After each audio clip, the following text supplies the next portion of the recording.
नहीं 10,700 1,76,007 से। वो आजादी नहीं थी, वो भीख थी, और जो आजादी मिली है वो 2014 में मिली है। और आदरणीय नरेंद्र मोदी जी फिर मुख्यमंत्री बने। अमेरिका की इस टाइम पे इसलिए सटकी पड़ी है क्योंकि डॉलर की वैल्यू घटती जा रही है, बिल्कुल खत्म होती जा रही है। प्रभुता और अखंडता अक्षुण्ण रखूंगा मैं बिहार राज्य के मुख्यमंत्री के रूप में। तो हम शुरू हमारे एजुकेशन मिनिस्टर से करेंगे, जो कि बीजेपी के है, श्री धर्मेंद्र प्रधान। तो देखिए इनका नॉलेज, और ये है हमारे एजुकेशन मिनिस्टर। शिक्षा विभाग द्वारा कुल 1,76,000 नहीं 10,700 1,76,007 से 1,51,000 मेडिकल सीट था, वो आज बढ़ के 1,08,000 मेडिकल सीट हो गए। सीट भी हमने बढ़ाया। ज्यादा किया। आप मुझे बताइए, शिक्षा मंत्री ने कब लास्ट टाइम शिक्षा पे बात की थी? तब उन्होंने कहा था कि देश की एजुकेशन पॉलिसी को हम इस तरीके से इम्प्लीमेंट कर रहे हैं, और हमने बाहर से भी लोग बुलाए हैं, हमने इतने सारा रिसर्च और डेवलपमेंट किया है, और अब देखिए आप हमारा आगे आने वाला देश का भविष्य कैसा होगा। हम इन चाहे स्किल ट्रेनिंग जिसकी बात कर रहे हैं, आज कब दे रहे हैं? हम ग्रेजुएशन होने के बाद, 12th पास करने के बाद जो शिक्षा का कंपलसरी अंग होना चाहिए था, आज देखना आप आगे आने वाले वक्त में दुनिया कहाँ निकल जाएगी और हम कितना पीछे रह जाएंगे। हमें तो अपना भविष्य तक नहीं देख रही है सरकार कि आगे आने वाली एजुकेशन पॉलिसी। आज AI आ गया है, तो किस तरीके से उसको अपडेट होना है, इन सब चीजों पे आप बताइए। अगर संसद में बात हो रही है, संसद के बाहर बात हो रही है, मन की बात में बात हो रही है, ट्वीट में बात हो रही है, देश के मुद्दों पे बात कहाँ हो रही है? ट्वीट में हैप्पी बर्थडे हो रहा है, सिवाय इसके और क्या हो रहा है? हाँ, तो इसके बाद कंगना रनावत, जो कि बीजेपी की मेंबर ऑफ पार्लियामेंट है, और इसका नॉलेज तो पता ही होगा आपको। देखिए उसका कहना है कि देश 2014 में आजाद हुआ, उससे पहले तो भीख मांग रहे थे। वो आजादी नहीं थी, वो भीख थी, और जो आजादी मिली है वो 2014 में मिली है। मतलब APJ अब्दुल कलाम और अटल बिहारी वाजपेयी बुढ़ापे में ये जोड़ी 98 में जब परमाणु परीक्षण की थी, हमारी दीदी के अनुसार भीख मांग रहे थे। 1857 की क्रांति में जो झांसी की रानी लड़ी, वो आजादी के लिए नहीं लड़ी, भीख मांग रही थी। भगत सिंह, राजगुरु, चंद्रशेखर, अरे बिहार का मुजफ्फरपुर का छोटा बच्चा 11 साल का खुदीराम बोस हंस के फांसी पे चढ़ गया, भीख मांग रहा था। अब हमको लगता है अब तो नाम नहीं लेंगे, लेकिन कुछ दिन के बाद कुछ लोग ऐसे भी कहेंगे कि पैदा तो हम पता नहीं बहुत पहले हो गए थे, लेकिन बाप 2014 में मिला हमको। पहले मुझे ये बात आज क्लियर करने दीजिए।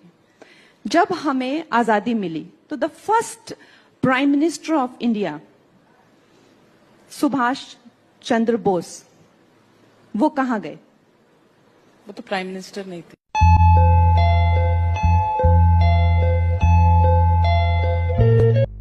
अब हमारे प्राइम मिनिस्टर मोदी जी, देखिए इनकी डिग्रियां अब ओरिजिनल है कि फर्जी है, हमें तो पता नहीं है, लेकिन देखिए खुद ही क्या कहते हैं। मैं इस प्रेस वार्ता के माध्यम से आप सबके सामने प्रधानमंत्री जी की BA की और MA की दोनों डिग्रियां सार्वजनिक करना चाहता हूं। कितना पढ़े हैं आप? वैसे तो मैंने 17 साल की आयु में घर छोड़ दिया, स्कूली शिक्षा के बाद में निकल गया, तब से लेकर के आज तक मैं भटक रहा हूँ। मेरी कोई पढ़ाई वढ़ाई नहीं हुई है दोस्तों, आपको शायद आश्चर्य होगा जान करके।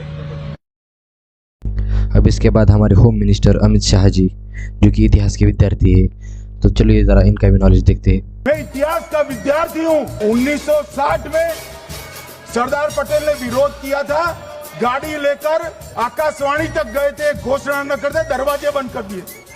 कोई सेंस है इस बात की? मैं इतिहास का विद्यार्थी हूँ। तो ये सब हमारे लीडर है, उन्हें सभी का नॉलेज देखने के बाद देखिए अमित शाह जी क्या बोलते हैं। वो ऐसा समाज बनाना चाहते हैं जिसमें इंग्लिश बोलने वाले शर्म करें। देश में अंग्रेजी बोलने वालों को शर्म आएगी, ऐसा समाज का निर्माण अब भी नहीं। अंग्रेजी नहीं पढ़नी चाहिए। क्यों नहीं पढ़नी चाहिए? अंग्रेजी आपका सबसे बड़ा हथियार, क्योंकि अंग्रेजी आपको कहीं भी पहुंचा दे। RSS के बच्चों को देखो, बीजेपी के लोगों के बच्चों को देखो, इनके मंत्रियों के बच्चों को देखो, ये सब इंग्लैंड जाके पढ़ रहे हैं। हो क्या रहा है? रक्षा मंत्री राजनाथ सिंह का बेटा US की लीड्स यूनिवर्सिटी से पढ़ाई किया है। निर्मला ताई की लड़की LSE में पढ़ी है। S जयशंकर का बेटा मैकलिस्टर कॉलेज अमेरिका में है। ज्योतिरादित्य सिंधिया का बच्चा येल से MBBS कर रहा है। शिवराज सिंह चौहान कृषि मंत्री, इनका बच्चा US से LLM करके आया है। पीयूष गोयल, इन दोनों के बच्चे हार्वर्ड में हैं। रविशंकर प्रसाद का बेटा कार्नेल US से वकील होकर आया है। इस तरह हरदीप सिंह पुरी, वसुंधरा राजे, जगदीप धनखड़ जैसे बीजेपी के सभी नेताओं के बच्चे विदेश में पढ़े हैं या फिर विदेश में पढ़ रहे हैं। तो इसके बाद हम देखेंगे बिहार के CM नीतीश कुमार के बारे में, ये मुझे मोस्ट अनएजुकेटेड बीजेपी पॉलिटिशियन लगता है, क्योंकि उसको ना सेंस है ना नॉलेज है।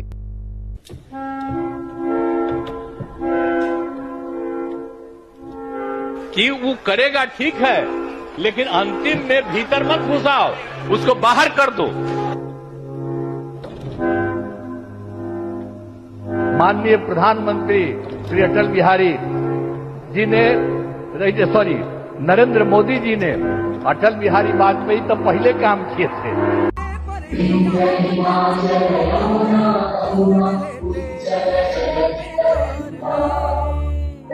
आइए ना हमरा बिहार में, आइए ना हमरा बिहार में।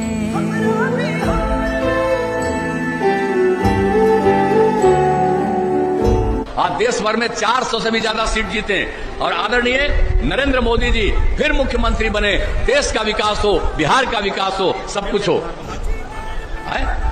नरेंद्र मोदी प्रधानमंत्री तो है, वो तो प्रधानमंत्री तो हमें करेंगे कि अगर पढ़ लेगी लड़की और वो जब शादी होगा लड़का लड़की में, तो जो पुरुष है वो तो रोज रात में जो सतिया होता है उसके साथ करता है ना।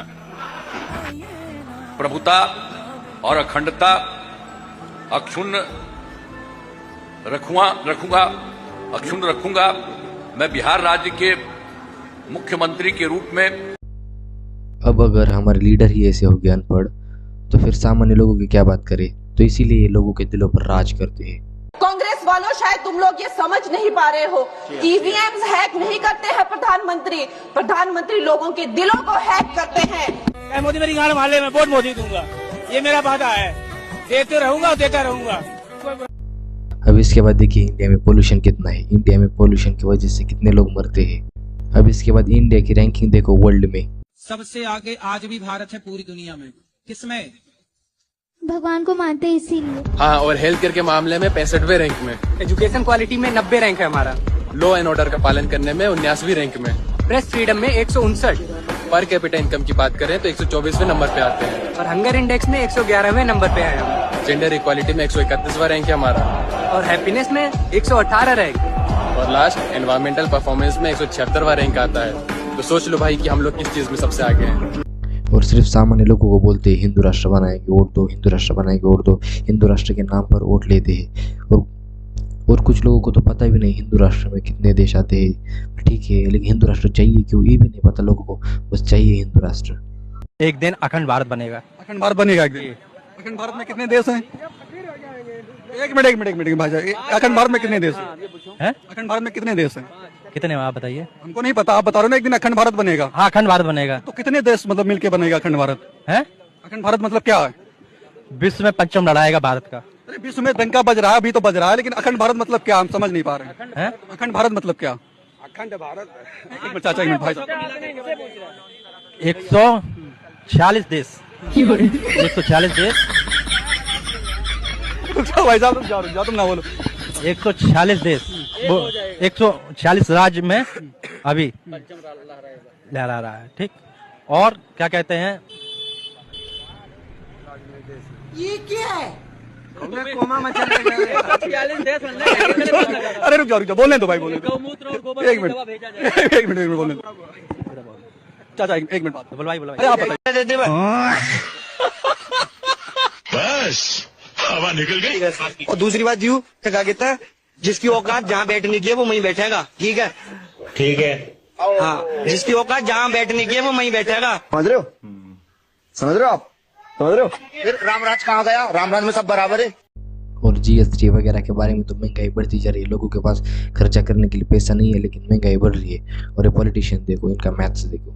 जब एक सांसद को भी बेसिक मैथ नहीं आती तब मुझे हंसी आती है थोड़ी सी। आप बड़े ध्यान से सुनो।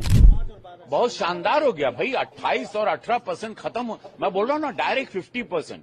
रुपए का माल आपको 40 पैसे में, 45 पैसे में। 100 रुपए की चीज 45 रुपए अच्छा। में। 1000 की चीज आपको 450 पौने 500 रुपए में। 5000 की चीज आपको 2650 रुपए में। इन्हें ऐसा लगता है कि 1000 की चीज 400 रुपए में मिलेगी अगर जीएसटी 18% से 12% हो जाएगी या 12% से 5% हो जाएगी। इन्हें 18 और 12 का गैप ही नहीं पता, 6% होता है मात्र। इन्हें लगता है कि 6% में करीब करीब जो है चीजें को रेट जो है आधे से भी कम हो जाएंगे। मतलब प्रचार करने की हद तो देखो आप, बेसिक मैथ खो दी है, 5,000 की चीज लगभग 2,500 की हो जाएगी, ऐसा बोल रहे हैं। अब मैं आपको जीएसटी की एक बात बताऊं, कई बार जैसे कि मैंने देखा कि जो स्टेशनरी आइटम्स हैं जैसे कि नोटबुक, इस पे अभी जीएसटी कर दिए 12%, लेकिन इसका जो पेपर बन रहा है उस पर अभी भी जीएसटी 18% है। तो भाई साहब ये कहां से सस्ती हो जाएगी? तो कई चीजें ऐसा देखने में लग रहा है कि सस्ती हो जाएंगी पर है नहीं, लेकिन यहाँ पे बेसिक मैथमेटिक्स तो सुनिए। इससे शानदार क्या गरीबों को, मिडिल क्लास को तोहफा मिलेगा? आपने प्रधानमंत्री जी को तीसरी बार जिताया, उसका देखो बस बधाई बधाई बधाई, हर चीज में बधाई। देखो झूठ के पुलिंदे हो सकता है आपको आकर्षित करें, लेकिन जब भी आप किसी की बात सुना करो ना तो उसमें सच खोजा करो कि सच कितना है, क्या हमारे तक ये बात सच पहुंचाई जा रही है या नहीं, बस इतना ही बताना था। वर्ल्ड में रुपीस की कीमत दिन प्रतिदिन डॉलर के मुकाबले कम होती जा रही है। और ये कुछ लोग देखो इंडिया में, अब अगर पॉलिटिशियन ऐसे हो गए तो लोगों से क्या ही उम्मीद रखें। अमेरिका की इस टाइम पे इसीलिए सटकी पड़ी है क्योंकि डॉलर की वैल्यू घटती जा रही है, बिल्कुल खत्म होती जा रही है। डॉलर औकात घटती जा रही है, वैल्यू भी नहीं बोलना चाहिए, सही बोला भाई ने, औकात घटती जा रही है अमेरिका की। आपने कहा क्या भारत का तख्ता पलट किया जा सकता है? क्या कोशिश नहीं करी इन्होंने? शाहीन बाग क्या था? शाहीन बाग दिल्ली दंगे। अगर हमारा देश 4th लार्जेस्ट इकोनॉमी है दुनिया में, तो फिर इतनी गरीबी क्यों? क्या कर रहे हैं पॉलिटिशियन? गरीब लोग और गरीब होते जा रहे हैं, अमीर और अमीर होते जा रही है। As far as the scores are concerned, Bangladesh in the similar period of 8 years, global hunger index score has come down by 25.5%. Sri Lanka, it has come down by 21.4%. Pakistan, it has come down by 11.8%. Nepal, it has come down by 9.9%. Even Afghanistan has come down by 2.3%. But India, the score under Modi has gone up by 3.2%. This is what Narendra Modi has given to India. And these are not my figures, these are global hunger index figures. 3.2% global hunger index scores. India has gone up. India is more hungry. India is more undernourished. Indian women are facing more problem. Indian children are facing more problem. This is what Narendra Modi has given to India. For the women of India, you were talking, the maternal mortality rate during Dr. Manmohan Singh's time came down from 303 to 166 in 10 years of Dr. Manmohan Singh's time. And in last 7 years of Narendra Modi, it is stagnant at 133. This is not my report, this is not Congress Party's report, this is the report of Human Development. ये सब सारे video देखकर तो यही समझ में आता है हम यूथ लोगों को ही कुछ तो करना पड़ेगा, या फिर इसके बाद 4-5 साल बाद फिर पछताव करके कुछ फ़ायदा नहीं। अब हमारे हाथ में है सब कुछ, हम कर सकते हैं, हमें आवाज़ उठानी चाहिए, हमें बोलना चाहिए, हमें खड़े होना चाहिए। तो ठीक है, आखिर तक देखने के लिए शुक्रिया। मैं 35 साल तक भिक्षा मांग करके खाया, करीब 40 साल मैंने भिक्षा मांग करके खाया है। मैं कन्विंस हो चुका हूँ कि परमात्मा ने मुझे भेजा है। ये ऊर्जा बायोलॉजिकल शरीर से नहीं मिली है। A+B इंटू ब्रैकेट स्क्वायर करे तो रिजल्ट आता है A² + 2AB + B²। ये एक्स्ट्रा 2AB मिलता है कि नहीं मिलता है? एक्स्ट्रा 2AB कहां से आया? हमने रोड बनाने में स्पेस टेक्नोलॉजी का उपयोग किया है।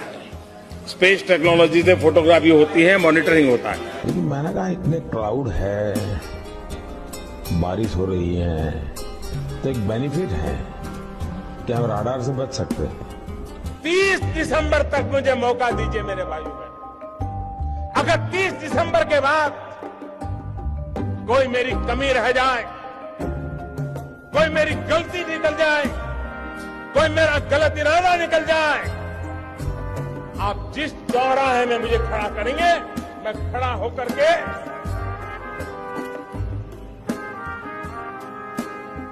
देश जो सजा करेगा वो सजा भुगतने के लिए तैयार हूं।